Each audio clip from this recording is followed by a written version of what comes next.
The time has finally came for me to review 1.43. I've been holding off for several days because I wanted to get a really good feel for this patch. I know a lot of you have been messaging me what I've been thinking about this or that. Well, here I'm going to do a nice big spiel about this patch, the goods, the bads, and some of the evils. This patch, though, has been a lot better than most. I know my 1.41.3 video I did, I was pretty critical and harsh because that patch was really pushed out with a lot of game-breaking stuff in it. This patch, I can thankfully say, is not anywhere in that realm. I know a lot of you who are still watching this channel have kind of given up on the game or have taken a break from the game. I will give you my honest answer about the state of the game at the end of this, and if this is really worth you coming back to if you're taking kind of a leave of absence. But so let's first off start. I'm going to talk about what I've liked, what I've disliked, what I've noticed, and things that I think that are important for the average War Thunder player to know about. There's the main thing I'll note though real quick is that there hasn't been any really game-breaking bugs introduced in this patch. In the last patch we've had like weird fires, we've had bad physics bugs, we've had flight models, we've had all kinds of shit. Cannons breaking, guns breaking. There seems to be not much of that happening in this patch. The overall quality of work is much better. The only thing I do know about is that a small percentage of players are actually having problems where the game is crashing. And I'm sure there's probably going to be a hotfix rolling out sooner or later for that. That's probably something they honestly didn't catch there in their dev server because it was such a small population of testers that once it hit worldwide use, then the bug showed itself. So I have faith that Gaijin probably has their troubleshooters out there right now working on it. So there's going to be one real quick thing we have to note is that there is no matchmaker adjustments yet. They're going to be completely redoing the battle rating system. Actually, they're going to be dumping the battle rating system soon for kind of like a ghost battle rating table system. I'll talk about that much more later when we know more. But that's not for this video. So there was no battle rating adjustments, which is nice because usually they do all these new features and then they do battle ratings and it's a whole new game and the players have a really hard time adjusting to kind of the new bullshit of the battle ratings plus the new features, and it's hard to figure out, this was kind of a patch introduced without the battle rating bullshit, if I could say that. We just get the new features and the fixes and the planes and the tanks and the maps and etc. It was a nice change not having to deal with the battle rating matchmaker problems. So one thing you'll notice if you launch War Thunder is that they redid their interface. There's a new hangar. That's all cool. I think that's more, free-to-plays have been always notorious for having really bad user interfaces. So I think they're trying to do a good job of making things shiny for newer players to say, oh, this is how I invite friends. I can manage my crews with this. I can find events up here. That's all great, and that's stuff they have to keep working on if they want to keep getting newer players or, the people have an attention span of 5 minutes. If the game's too confusing, they'll leave. And, they're trying to keep... It just has to be something that has to be worked on for the state of the game. You can't have that ugly user interface up there forever. And they're doing a good job with spicing it up, making it a little bit shinier. So, the replay system, I have... quite a few people have asked me about that. It looks all cool and stuff. I mean, I like the names on the side and this and that, and they have the bar on the bottom. Unfortunately, I've been using the replay system since like 1.29, and I know where all the hotkeys are, so it doesn't really affect me. The first thing I do is I hit, the hotkey to turn off all of the overlay so I can record a clean video. But it is nice that they added this, and I'm glad that hopefully if we ever get the rewind feature, we'll have something really good for replay system. So. And I think they still need to clean up some of the sounds and some of the little bugs that happen in the replay system. But it's I'm glad they're giving the replay system some freaking love. Because me as a content maker, it's been a royal pain in the ass. And I'm sure if you ask any other YouTubers who've tried to work a lot with the replay system, it's been pretty awful. But I'm thankful the game has a replay system at all. Because, we're not always recording. It's nice to catch those kind of fun moments for you guys when it happens. Or have you guys send me those moments, as for the montages we do. Moving on, ground forces. I am so on the fence about ground forces, and I'm actually leaning on falling off the fence. What I mean by say that is, I've really tried to stick with ground forces longer than most, essentially because just for the channel, just in case if this ever does get good. You'll see like random bits of ground forces here and there, but it's not something I feature because I just don't like it. I don't have a lot of fun when I play ground forces for the most part. They added new maps that I was excited about. I was happy about the Poland kind of urban map they added.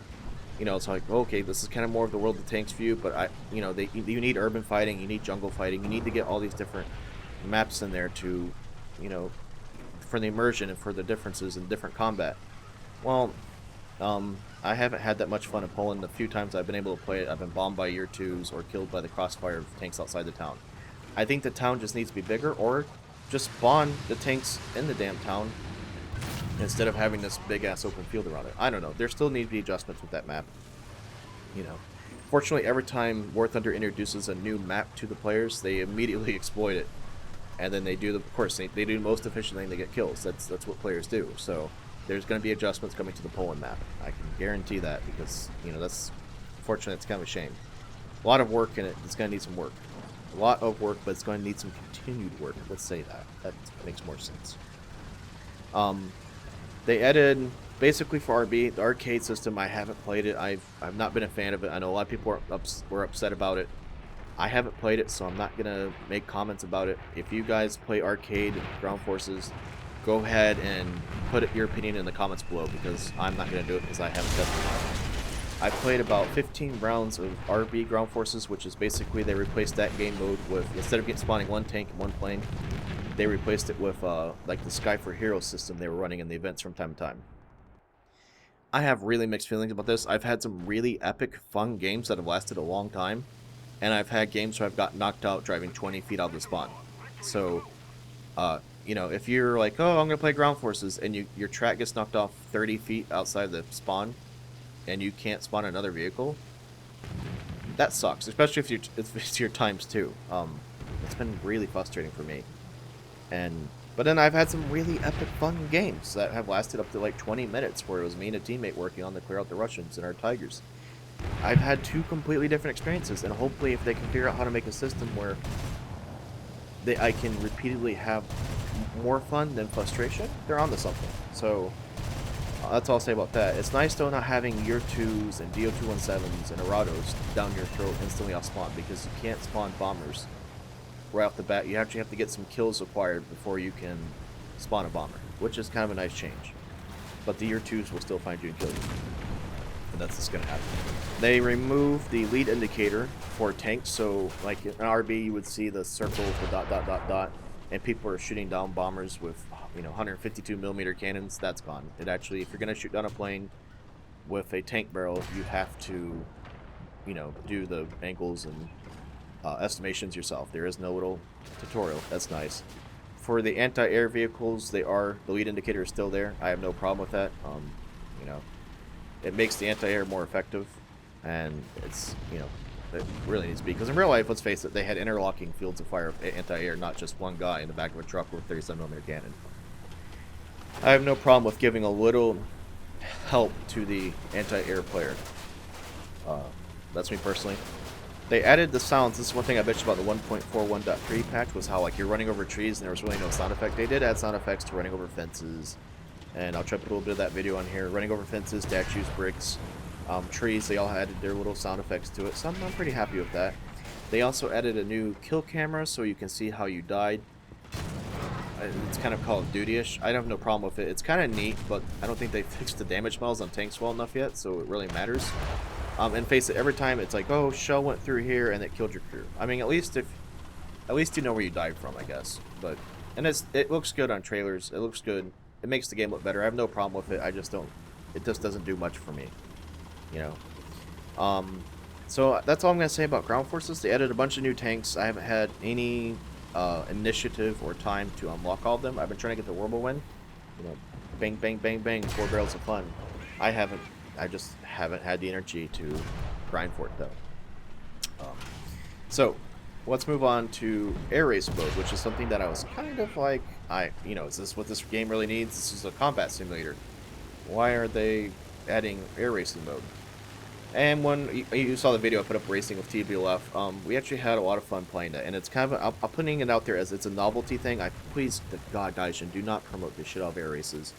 Please don't make 30 air race maps. Please don't do, you know, like, it's a novelty. It's fun. Have it in custom battles. Have it up from, like, on the weekends in the event channel. That's great. It's a fun break.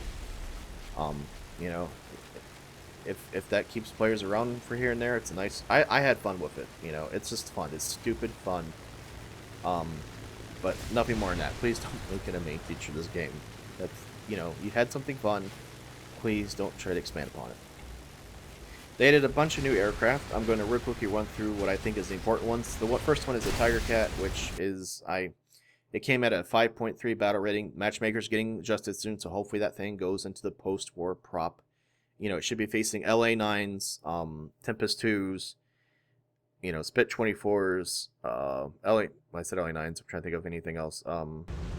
Anyway, it should be facing basically early jets, post-war props, and it has a battle rating of 5.3, so it's fighting alongside Mustangs, which I'm not too crazy about. The flight model seems to be a copy-paste from the XP50. A little bit better, maybe. But whatever. I've flown it twice, so I'm not going to speak too much about the plane. I know it's murdering everything, and it's probably mostly because of that battle rating. The HO229, which is the plane that I was for, I know a lot of people weren't. It's not game-breaking in any way. It's actually kind of funny to see them out there. And I'm glad that... excuse me. This spieel's going to take longer than I thought, and I didn't bring any water. HO229 was added, and like I said, it's not game-breaking. I haven't got mine yet. It's actually something kind of just stupid fun. That's all I'm going to put it as. I think it's a very historical plane. I know it's kind of World of War plane-ish to put these kind of prototypes in, but I'd rather see more things like the HO229 than the Canadair Sabres. And, you know, and it's, you know, whatever. Like, if, you know, I don't think it should be overpowered. It should never be a plane that you fly just because it's, you know, the flavor of the month. You know, it should be out there just as something different. You know, I want to see different aircraft besides D-13s and, you know, ME-163s. You know, just mix it up a bit. And I'm glad Germany has something new. There's a ton of captured aircraft. There's a low-tier Japanese, American captured aircraft. There's the German Tempest 5. There's the German Yak 1, which just hurts my head. There's a Russian P-47. Then there's a Japanese B-17. And the British got a Catalina, which is a Lend-Lease plane. So everybody got captured planes this patch except for Britain, to my knowledge. And I hate captured planes. I mean, for fuck's sakes, this is literally one game I had was like 6 B-17s on my US team and a B-24 versus 8 trolls flying in a diamond formation with Japanese B-17s. And any immersion I had was instantly thrown out the door. And of course, I'm sitting there going, great, now I have to try to take down these fucking beasts without cannons. I'm using, you know, US 50 cals as they're shooting back US 50 cals at me. I just don't like it. I don't, you know, I'd rather have you add in more prototype stuff and not paper planes, more prototype stuff like the Japanese jets they added. More stuff like that than the Japanese B-17. I could talk hours for that. The Venom is added, and I know that thing's kind of wrecking face. I don't know much about that plane. I haven't got the flown it yet. It felt pretty solid flight model. It might be a little a little under tiered. I don't know enough about it. It's a really good jet. If you're looking for a new fun British jet, the Venom is evidently where it's at. The J7W1 got released with a bad flight model, with a bad elevator. They tried to make a patch for it. They kind of fixed some stuff, but all it does is really cool aileron rolls right now, and it goes head on with its like 430s. So hopefully they're going to keep trying to get that J7W1 fixed. But that's the only plane that really came out with a horrible broken flight model.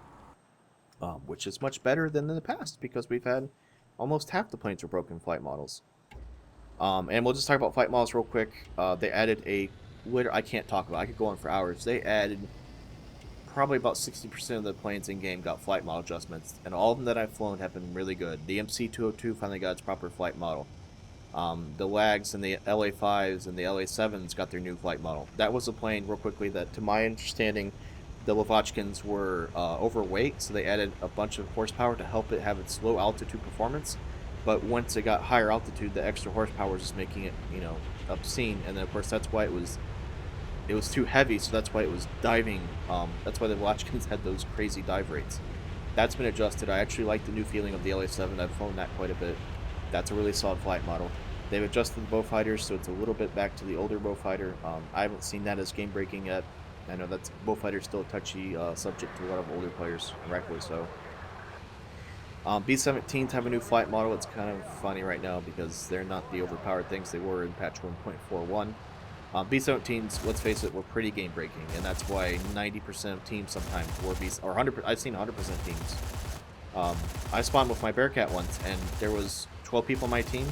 11 of them were B-17s. I was the only fighter. That hopefully won't happen soon because B-17s are just A, they're killing themselves, and B, they're not the they can't do these crazy escape maneuvers to get away. They do have to sit there and take the brunt, or else if they try to do some crazy maneuver, they'll kill themselves. Thank you. This needs to be how the game has. This is how the game has to be until they introduce proper damage models for these planes, because we can't have Bomber Thunder, you know, much longer. It was killing the community. It was really really bad for the community. Let's see, jump back to the gun noises. A lot of you guys have asked me, do I like the new gun noises? I'm on the fence. One problem I have with the gun noises is that, like, the Japanese little bitty caliber 7mm ish guns sound like fucking firecrackers going off in trash cans. It is so loud, and every time I shoot my little Ki-43 7.7s, I literally almost fall out of my chair because it's blowing my headset up. It's so loud. Maybe it wouldn't be such a bad sound effect if they cut the decibels in half, but it's literally just, it's exploding in my eardrum. If you don't know what I'm talking about, test fly like the Ki-43-1 and just shoot that thing off. It is so annoying, and I actually have problems flying it sometimes because I'll be doing a boom and zoom attack and I'll just fire it off, and then instantly, like, if I wasn't expecting it, you know, it scares the shit out of me. I don't like it. The Chavox got a new sound effect. I think those are a little bit too loud, a little too bassy, but it's better than the old one. I still kind of like that metal sound, that, I don't know, that shing sound that the old Chavox sound effect had. I wish they kind of mixed those two together. I think the M2 and the M3 sound absolutely horrific. I've heard Brownings fire a lot in my life, and that doesn't sound like a Modus. It still doesn't sound right. I don't know. It's like they took the real recording of a Modus and then made the quality absolute shit. I don't know. It's not a good sound effect. The A&M 2s, though, I do like that sound effect. I like that kind of beefier sound for those. Like I said, the main problem, though, is that they added these new sound effects and they're much louder than the older sound effects, so you're having kind of like a how I put it, there's no consistency with the sound effects. So if they're gonna, you know, if they're gonna keep down this path, they need to do all the sound effects or none of them, you know. And they kind of released what they had done, and I hope there's gonna be adjustments coming to these things. They've redone the sound effects numerous times since I've been playing this game, so I just kind of find it funny that Japanese 7.7s literally sound like you know, hand grenades going off my eardrums. Damage models kind of got adjusted again. I don't know if that was on purpose. Sometimes it's just from a new build, things happen. Like I said, the B-17s are just murdering themselves, which, you know, all of us fighter pilots can rejoice. The US 50 calibers, the APITs aren't the overwhelming, you know, magic BB that they once were. I've actually made the switch to stealth ammo to try to help with the armor penetration problems. The main thing is you can hose down planes and you just won't get anywhere with it, and it's like, and then it'll just magically say critical. It's almost like as we were talking last night, it almost feels like there's like some type of RPG chance system going on. Like, you shoot an engine with a burst of 10 rounds, there's a 40% chance that they might hit. I don't know if it's a hit registration thing or they just really toned back to 50 cals. I switched to stealth and I'm still having problems with taking down things with pretty good burst. But I'm not gonna be I'm not that upset about it because the 50 cal was dominating this game for so long. And it's kind of nice to have the German cannons back on top. I'm sorry, you know, I miss the older game where the German cannons were something to fear, because 1.413 I actually took a lot of head on with German cannons because I knew they weren't going to do anything because it was fucking Sparkle Thunder all over my canopy. And my pilot was laughing as snowballs were hitting his windshield. But now there's lead attached to those snowballs and we're going to die if you do that. Good. I'm glad that Germany finally got deneutered. Let's put it that way. The Mark V Hispanos, I've had a lot of problems with. I don't know if you guys have noticed it across the board. I've known people have been using stealth rounds and have been kicking my ass, so I know it's not across the board. But I don't know. Is this something I've noticed? Maybe it's just me. And then the fires. The fires are not, like, kind of in 1.413. The problem was, like, everything just lit on fire, stayed on fire. Fires went out, went nuts. The fires seem to be a little bit more consistent, where you burn a bit and then it goes out and then there's a big ass plume of smoke behind your plane. I like the smoke effect, you know, just a small fire, and then most of these late tier planes had self-stilling fuel tanks and other damage kind of control systems to make sure fires didn't get out of control or happen at all. And the one thing the game hasn't added in was, you know, kind of oil fires or hydraulic fires very much. You're not going to put a hydraulic fire out. But anyway, you know, I like the smoke effect so much better than the 100-meter ball of fire effect that they had going on previously. So I think that's good. Like I said, mention the flight models. What else do we have to cover? Like I said, I feel, real quickly, we go back to flight models. I feel, you know, this is something in 1.31 on the channel that I really bitched about was flight models, and how I felt the game couldn't survive if they kept up these shitty flight models. Good news is they went through, they've cleaned them up. Flight models are, I think, in the best place I've ever seen them in. So good job. You know, high five to Gaijin on that one. So far, I will, you know, I'll shake their hand on that one. So, let's get to the big questions. Like I mentioned in the beginning of the podcast, I'll talk about the state of the game. I'm going to do that right now. Was this patch worth the wait? I like the quality of work. I've liked some of the features. I'm glad that we got some new content.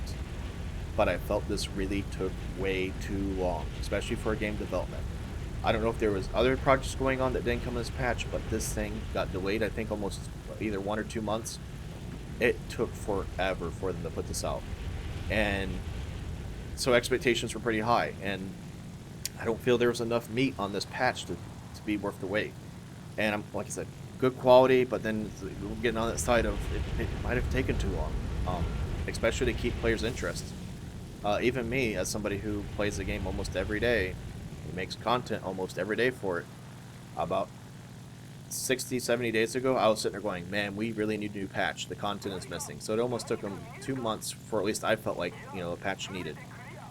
So yeah, I guess it was worth the wait, but they gotta keep the quality up and cut down those timetables. Was this patch too little too late? And they've been losing players. Let's be honest. Peak time for US is usually 30 to 40,000. For the past 30 days, we've been seeing between 15 to 20,000 players on. So about 50% of the population has died in US peak. Russian peak, I'm usually seeing it between 60 to 70,000. I saw them usually sometimes between 20 to 40,000. And that's a sign that a game is dying, especially with free-to-play. You know, MMO free-to-play cannot survive without players. That's the blood and, you know, pumping the heart. And that was a big concern, and that's literally why I didn't want to come out and say it, but the game was dying this fall. And I know people are going back to school, and, you know, it's getting to that point where people's lives are getting busy, and they're going on to play Destiny or other games that came out. But come on, you have to do something to get your players back, and thankfully 1.43, at least on Sunday evening, I finally saw 70,000 players on one point, and that seems at least the patch is getting some people interested. You're going to have those numbers die back, but hopefully this patch has kept some players interested in this game again. Hopefully this is what they needed. But I expect most of them probably play for 2 to 6 weeks, and then they'll disappear into the next patch or never come back again. You know, it's kind of a shame, but the player base, I've known so many new players over the past 6 months into this game, and they just aren't not retaining their older players. And I don't think this patch is enough. If you delete this game, or if you've taken a break from this game, is it worth you downloading for this patch? 7 gigs? Probably not. It's decent, but it's nothing to write home about. You know, I'm happy with the quality of work, but would I, you know, tell somebody who hasn't played this game in 6 months, hey man, you gotta download War Thunder, this is fucking awesome? No, not really. But I'm glad to see the player numbers are up, because that will pay their bills, and I still have hope for this game in the long run, and I hope that they keep up this quality control, because it's been the biggest issue with them is quality control. Hopefully they can take this game somewhere. So biggest thing is, I've noticed that a lot of you have been having problems downloading. I mean, this happens every patch, especially this one of 7 gigs. That took players forever to download this patch. I'm going to do you guys a favor. I'm going to put up a video probably about a week or 2 before 1.45 ever comes out on how to kind of pre-download this patch at a much higher bit rate and then you just basically copy and drag the folder over, and then you know, it takes like 45 seconds, and then you're in the morning of the patch. So it's kind of a little TPLF trick. I'm sure others have posted this trick on the forums, but I'll do a tutorial for that to save you guys a bunch of time, because there's been some poor guys in the chat room that I sit in that have been downloading this fucking game for 2 days. You know, it's bad internet for them, but it's also poor bitrate, especially if you're, some of them are in South Pacific, so kind of feel sorry for them. So that tutorial will be coming. Like I said, I give this patch probably a B+. You know, it's solid quality work. Good job, guys. I just feel it's a little on the light side and a little too late, but it's still this was a patch, I'll be honest, that I was probably on the fence about if I'm gonna stay around much longer or not, and I feel comfortable spending more time in this game with this state. So I'll just leave it at that. You know, once again, hopefully this helped. If you agree, disagree, you know, let me have it. I try to be fair. I try to be critical. There wasn't a ton that I could find myself being critical of. More quickly, one thing though I need to bring up, because I fucking forgot it. The spotting system for RB. A lot of players have been either hating it or liking it. I've actually liked it. Basically what they've done is they've shrink down the ability to spot, like if a player spotted, you know, if your teammate spotted an enemy player 50 kilometers from you, the name would pop up, right? And you would just fly in that direction. Now that doesn't happen. You actually have to be in range of that player to see what somebody has spotted. And so now you're relying more on dots, more on looking on tracer fire, and more on more flak and anti-air shooting. I actually like that because I don't want to play Sim in the state that Sim is, but I want more out of RB, and I feel like this is pushing RB closer to the Sim level, and it's causing players to fly together, and B, communicate with each other. You know, now you actually have to say, I have 3 over here at grid blah blah blah. It's actually causing players to force them to work together or die, and that's always a good thing, is when you're trying to promote teamwork, and that's always been something that's missing in this game, is teamwork. And real quickly, I know I was wrapping up, but another thing I'll say real quick is that this game, at this point of this game, I have to mention this because Bismarck and I have noticed it. This game is suicidal to play in its state without a squad member. Literally, you guys, if you want to play this game, cannot play this solo anymore. You'll bash your head into the wall, especially with this new spotting system for RB. You need to get plugged into a good squadron and play with some guys that you trust, and you know, it really is beneficial now to play with friends and other players that you know in this game.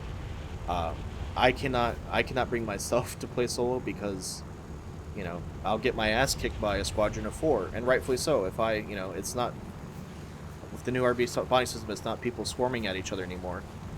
It's actually people staying together in their little wings, and you know, in twos of wingmans. And so, you know, safety numbers is all I'm saying. You know, if you really want to play this patch and play War Thunder in the future, I really feel that squadrons is going to be where your longevity is, just from the standpoint of surviving in a game more than 5 minutes. So anyway, like I said, if you agree or disagree with anything I said, leave the comments below, let me have it. Hopefully, you know, I don't know, we'll see what a 1.45 will bring.